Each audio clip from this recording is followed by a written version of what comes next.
Good morning class 12। आज हम home science में देखेंगे संतुलित आहार। इससे पहले की कक्षा में हमने बताया था कि संतुलित आहार क्या होता है और आहार में जो हम भोज्य पदार्थ शामिल करते हैं उनके कितने समूह हैं, कौन कौन से समूह में किन किन भोज्य पदार्थों को रखा गया है। इसी पाठ को आगे बढ़ाते हुए आज हम देखेंगे कि असंतुलित आहार क्या है या इसकी कमी से कौन कौन सी हानियां हो जाती हैं। तो बच्चों, संतुलित आहार ऐसा आहार है जिसमें सभी पोषक तत्व पाए जाते हैं। यदि ये पोषक तत्व आहार में नहीं है या हम नहीं ले पा रहे हैं तो ऐसे आहार को हम असंतुलित आहार कहते हैं।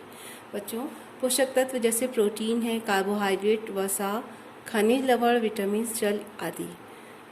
पोषक तत्वों में देखते हैं पहले कि प्रोटीन का क्या रोल होता है। प्रोटीन का रोल होता है हमारे शरीर में, यह हमारे विकास में सहायक होता है। यदि आहार में प्रोटीन नहीं है तो यकृत प्रभावित होगी और हमारा विकास रुक जाएगा। ऐसे भोज्य पदार्थ जिससे प्रोटीन मिल सके हमें आहार में शामिल करना चाहिए, जैसे मांस, दूध, अंडा आदि। बच्चों, कुछ सस्ते भोज्य पदार्थों से भी हम प्रोटीन प्राप्त कर सकते हैं, जैसे सोयाबीन, मूंगफली या मोटे अनाज आदि। ये भी हमें प्रोटीन देते हैं। कार्बोहाइड्रेट या वसा ये ऊर्जा का अच्छा स्रोत होता है, इससे हमारी कार्य करने की क्षमता बनी रहती है। यदि आहार में कार्बोहाइड्रेट या वसा की कमी है तो हमें ऊर्जा की कमी हो जाती है और हमारा शरीर जल्दी जल्दी थक जाता है। इससे त्वचा, आँख और बाल भी प्रभावित होते हैं, उनकी चमक चली जाती है। इनकी प्राप्ति के लिए हमें खाद्य पदार्थों में ऐसे भोज्य पदार्थ शामिल करना चाहिए जिससे कार्बोहाइड्रेट और वसा मिल सके, जैसे मांस, मछली, अंडा, दूध, दही या गेहूं इत्यादि। अब है खनिज लवण। खनिज लवण जैसे कैल्शियम, पोटेशियम, सोडियम आदि या आयरन है। अगर हमारे शरीर में कैल्शियम की कमी हो जाती है तो हमारी हड्डियों का विकास रुक जाता है। सोडियम की कमी हो जाती है तो भूख लगना बंद हो जाता है। इसी तरह शरीर में यदि आयरन नहीं मिलता तो हमारे शरीर को रक्त बनने की क्षमता कम हो जाती है, यानी खून की कमी या एनीमिया रोग हो जाता है। तो ये सारे खनिज लवण हैं जो शरीर के लिए हमारे महत्वपूर्ण होते हैं। बच्चों, अगर सोडियम की कमी है तो या नमक में अगर हमें आयोडीन नहीं मिल रहा है तो घेंघा रोग हो जाता है। तो खनिज लवण की भी हमारे आहार में अत्यंत आवश्यकता होती है, उसका भी सेवन हमें करना चाहिए। अब विटामिन की अगर कमी है, विटामिन जैसे कि आपको पता है कि ये स्वास्थ्य का रक्षक माना जाता है। विटामिन ए की कमी से रतौंधी हो जाती है, आँख को प्रभावित करता है। विटामिन सी अगर हमारे आहार में नहीं जा रहा है तो हमारी आँख प्रभावित हो जाती है और हमारी देखने की क्षमता कम होने लगती है। इसकी कमी को दूर करने के लिए हमें आहार में गाजर या हरी सब्जियां शामिल करना चाहिए। विटामिन बी की कमी से बेरी रोग हो जाते हैं, शरीर कमज़ोर हो जाता है या हम जल्दी जल्दी थक जाते हैं। विटामिन बी की कमी को दूर करने के लिए हमें आहार में अंडा, पनीर या रिच डाइट लेना चाहिए, जिससे हमें विटामिन बी मिल सके।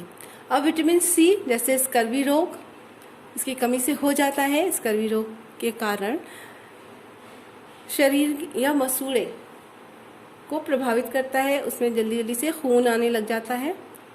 इसकी कमी को दूर करने के लिए बच्चों खट्टा फल या सब्जी आहार में शामिल करना चाहिए, जैसे नींबू है, संतरा है आदि।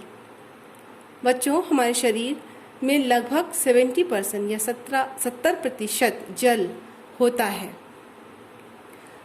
तो जल यदि शरीर में कम है तो इसकी वजह से शरीर में निर्जलीकरण की स्थिति आ जाती है, यानी शरीर में जल की कमी आ जाती है।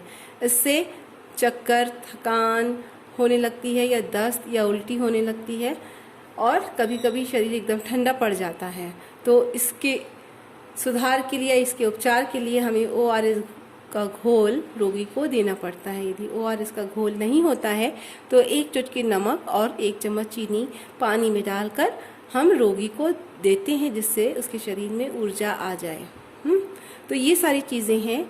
यदि ये सारी चीज़ या पोषक तत्व अगर आहार में नहीं है तो हम ऐसे आहार को असंतुलित आहार कहते हैं और इनसे हमारे शरीर में अनेक हानियां हो जाती हैं। बच्चों, अब बात करते हैं कि जो ये पोषक तत्व हैं ये हमारे स्वास्थ्य की रक्षा कर रहे हैं, हमें ऊर्जा दे रहे हैं। तो ये ऊर्जा क्या है? ऊर्जा क्या होती है बच्चों? ऊर्जा या कैलोरी को हम कह सकते हैं कि 1 लीटर जल का ताप 1 डिग्री बढ़ाने के लिए हमें जितनी ऊर्जा की आवश्यकता होती है उसी को हम कैलोरी कह सकते हैं। कैलोरी या ऊर्जा से हमारे कार्य करने की क्षमता बनी रहती है। यदि हमारे भोजन में कैलोरी या कम कैलोरी वाले भोजन हम ले रहे हैं, कैलोरी की कमी है, तो हम कार्य नहीं कर सकते या कार्य करने की क्षमता हमारी घट जाती है। तो हमें ऐसे भोजन लेने चाहिए जो हमें कार्य करने की शक्ति प्रदान करते रहें, हमें उचित कैलोरी देते रहें और कार्बोहाइड्रेट और वसा युक्त भोजन हम लेते रहें।